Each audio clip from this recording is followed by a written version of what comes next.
የራሴን መጽሐፍ ሳነብ ያለ ማጥለያ ነው የምጠጣቸው። የነ ዮሐንስ አፈወርቅ፣ የነ ቄርሎስ፣ የነ ጎርጎርዮስ፣ የነ ባስልዮስ ማጥለያ ተጠሎ ንጹህ ንጥረ ነገር ነው የምንጠጣው። የሌሎቹን መጽሐፍ ስናነብ ግን ዝና ማጥለያ ገጥመን ነው የምናነበው። ማጥለያው የሚተፋውና የሚያስገባው። ስለዚህ ወጣቶች መጽሐፍ ስታነቡ ማጥለያ ይኑራችሁ። አንድ ሰሞን ኦሾ የሚባል ሰው ታውቃላችሁ? ኦሾ ታውቃላችሁ? እንደገና ነበር አንድ ፈላስፋ የሚጤኑ ሰውዬ እና ንባብ የጀመሩ ትኩስ ወጣቶች ንባብ አንብቡ ሲባል ሲሰው ይሰሙና መጀመሪያ ምን ላይ ይጀምራሉ? ንባብ ከኦሾ ይጀምራሉ። ምንም መጽሐፍ ሳያነብ ድንገት ኦሾን ማንበብ ማለት በባዶ ደረቅ ጠጅ መጠጣት ያለ ሰምታችሁ ነው። መጠጣት ኃጢአት ነው። ቢያስብን መልቶ መጠጣት ቢያስኮንን እንኳን ከበሽታ ያድናል። እና አሁን ያን ሰሞን አይታችሁ ኦሾ የሚያነቡ ልጆች ምን ያደርጋሉ? ጸጉራቸው የተጨባበረ፣ ሰውነታቸው የቆሸሸ ዝርክርኮች፣ ንጽህና የሌላቸው ተቺዎች፣ የእናቱን ጀበና ይተቻል፣ ድስት ይተቻል፣ የአባቱን ኮት ይተቻል፣ የእህቱን ቅባት ይተቻል፣ ሽቶ የማይተቸው የለም። ጀማሪ አንባቢ ፍሬን የበጠሰ መኪና ማለት እና ዞሮ ኦሾ ሲነበብ ማጥለያ ያስፈልጋል አያስፈልግም? ያስፈልጋል። የእነ ሶቅራጥስ ፍልስፍና ሲነበብ ማጥለያ ያስፈልጋል አያስፈልግም? ግጥሙ ልቦለዱ ሲነበብ ማጥለያ ያስፈልጋል አያስፈልግም? ያስፈልጋል። ታምረ ማርያም፣ ድርሳነ ሚካኤል፣ የዮሐንስ ወንጌል፣ የማቴዎስ ወንጌል፣ ሐዲስ ብሉይ ሲነበብ ማጥለያ ያስፈልጋል? ጮክላችሁ ንገሩ። ማጥለያ ያስፈልጋል? ተቀሎ ተነጦ የመጣ ነው። ቃለ እግዚአብሔር ርሱን የእግዚአብሔር ቃለ እግዚአብሔር ንጹህ ነው። እንከን የለው፣ እንክርዳድ የለው። እንዳለ የሚበላ እንዳለ የሚጠጣ ተነጦ ቆሻሻው ተወግዶ ሳይሆን ሲጀመር ቆሻሻ የለው እና እዚህ ሲራክ የጠቀሳቸው ሁለት ሰዎች ሁለቱም መጻሕፍትን ያነባሉ። ሲራክ የጠቀሳቸው ሰዎች ነገር ግን አንዱ አምሮ የሚያነብ ነው። ሁለተኛው እየተጠራጠረ የሚያነብ ነው። እየተጠራጠረ የሚያነባው አለ ሲራክ በባህር ላይ ማዕበልና ሞገድ እንደሚያንገላታት መርከብ ነው አለ። የሃይማኖት መጻሕፍት ስታነቡ እምነት ያስፈልጋል። ለምሳሌ አንድ ዶክተር ጋር ሄዳችሁ ዶክተሩ ወጣት ቢሆንና ስታዩት ወጣት ነው ብታዩት ምን ትላላችሁ? አይ እንደው ለስሙ ልታከም ያሁን የወጣት ነው በሽታ ሊያገኘው ነው ይሄ ሰው ይድናል አይድንም። አስቀድሞ ሙቶ ነው የመጣ ሰውዬ። በሳይኮሎጂ ሙቷል፣ በስነ ልቦና ሙቷል። እንኳን የሃይማኖት መጻሕፍት ዓለማዊ ሕክምና እንኳን በዶክተሩ ማመን ያስፈልጋል። ስለዚህ ሳትጠራጠሩ አንብቡ። በኩራቱን ለእግዚአብሔር ለአንተ ማምጣት አለበት ባለበት። አሁን እየጫነ ሊሆን ይችላል አጅሪ እናውቃለን። ይሄ እኛም የዚህ ቁስለ ቤስቶን ነው የሚመናል። እኔ አሁን ለሙሉ ቀን ለምና እኔም ብሶት ስላለብኝ በእውነት ያልተጫነ ንግግር የለም። አንድ ቀን 5 ሳንቲም አንድ ብርጭቆ ሻይ ጠጥተናል። እግዚአብሔር በሚያ ሰዎች ግን እንጀራ በልተውበታል ተብሏል። እንኳን ምክንያት አድርጎ በሉልን እግዚአብሔር ይመስገን። በልተው ባልሰደቡን ሌላ ጥቅም ነበር።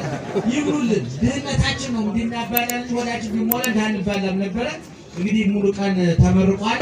እንግዲህ ቅድም ዲያቆን ማን ነው ሊቀቱ ባህል እንዳለው እዚህ የመጣችሁት የማንን መልክ ለማየት አይደለም፣ የማን ድምፅ ለመስማት አይደለም። መዝሙርም ስብከቱ በየቦታው አለ። ይሄ ምን ለማለት ነው?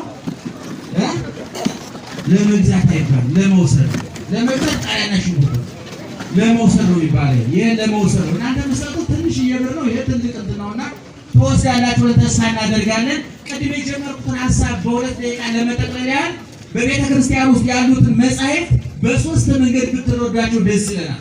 ሰምታችሁና በሶስት መንገድ ተረዱልን።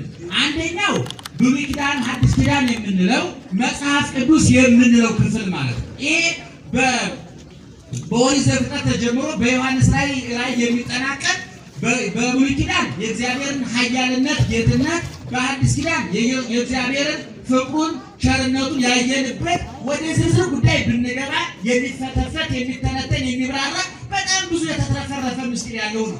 ሁለተኛው መጻሕፍት ደግሞ መጻሕፍተ ሊቃውንትና መጻሕፍተ መነኮሳት የምንላቸው ሃይማኖተ አበው የምንለው የነ ቄርሎስ፣ የነ ዮሐንስ አፈወርቅ፣ የነ ባስልዮስ፣ የነ ጎርጎርዮስ፣ የነ ዲዮስቆሮስ፣ የነ አትናቴዎስ በጣም ብዙ ሊቃውንት ጭማቂ ብሉይን ሐዲሱን ያብራሩበት የሃይማኖት የመጽሐፍ ክፍል ነው። ይሄ ሁለተኛው ክፍል ነው።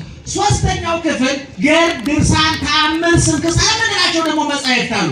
ሶስቱም መጻሕፍት ዓላማቸው አንድ ወደ ሰውን ከእግዚአብሔር ጋር ማገናኘት ቢሆንም አጠቃቀማቸው ግን ይለያል።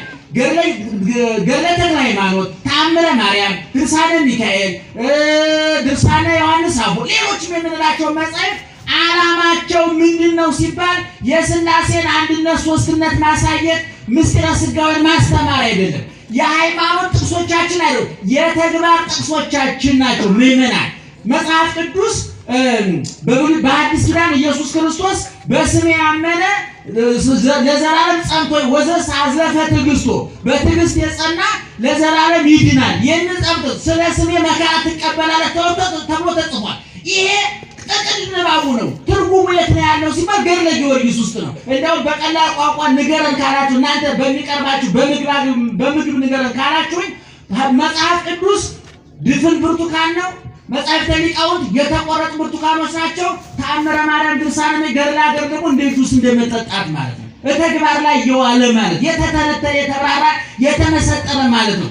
ክርስትናን መኖር ይቻላል አይቻልም ብሎ ለሚጠይቅ ሰው አየር ላይ አንመልስም። አርሴማን ተመልከት፣ ጊዮርጊስን ተመልከት፣ ተክለ ሃይማኖትን ተመልከት ብለን የምናሳይበት ነው። ዛሬ ተአምር ማድረግ ይቻላል? አዎ ይቻላል። ያን ተአምር ለማድረግ ግን ጊዮርጊስ ደረጃ ላይ መድረስ ያስፈልጋል። እኔ ክፍል አንድ ጊዜ ሳስተምር ቅዱስ ጴጥሮስ ሐናንያና ሰጲራ የሚባሉ ባልና ሚስቶች ገድሏል። በሐዋርያት ሥራ ምዕራፍ 5 ላይ ነውና ዛሬ መግደል እንችላለን ብሎ ተማሪ ጠየቀና ቅዱስ ጴጥሮስ በቦክሳር ለሚገደላቸው በመንፈስ ቅዱስ ነው። ምንድነው ያላቸው? አንተ መንፈስ ቅዱስን ተዋሸው ዘንድ ሰይጣን በልብ ሞላ ነው ያለው። የሰው የፊት ለፊት ያታለለው ቅዱስ ጴጥሮስን ነው።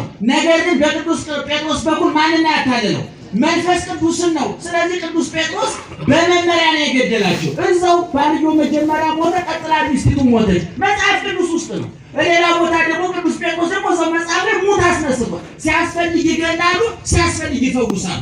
ሲያስፈልግ በሽታ ላይ ይጥላሉ፣ ሲያስፈልግ ከበሽታ ይፈውሳሉ። ወደ ዝርዝር ጉዳይ ገብተን እንዳንነግራችሁ ጊዜ አጥሮናል። የሰው ምርቃት እንዳናበላሽና እናንተ በዚህ ተዘናግታችሁ ኪሳችሁ እንዳይጠፋችሁና መግዛት እንዳታቆሙ ነው እንጂ ብዙ የምናወራው ነገር ነበረ እና መጻሕፍቱን በዚህ መልክ ተረዱልን። የድርሳናት የገድላት የተአምራት ዓላማ መጽሐፍ ቅዱስ እስራ ላይ መዋል የሚችል መኖር የሚችል መተርጎም የሚችል መሆኑን እንድትረዱልን ነው። ኢየሱስ ክርስቶስም ስብከሙ በየአእምሮ መጻሕፍት ወይ ኃይለ እግዚአብሔር የእግዚአብሔርን ኃይልና የመጻሕፍትን ትርጉም አታውቁምና ትስታላችሁ ብሏል።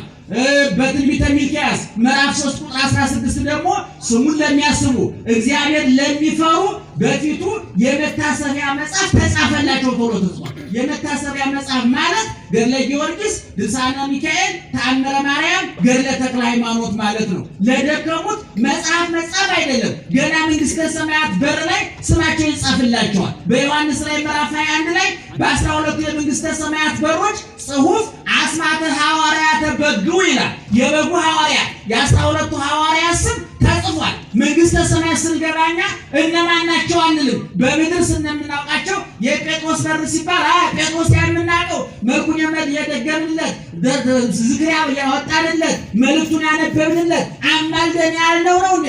እሱም ያውቀናል፣ እኛም እናውቀዋለን። አብረን መንግሥተ ሰማያት እንገባለን። ከውጭ የሚቀሩ ይቀራሉ። ይህን ብዙ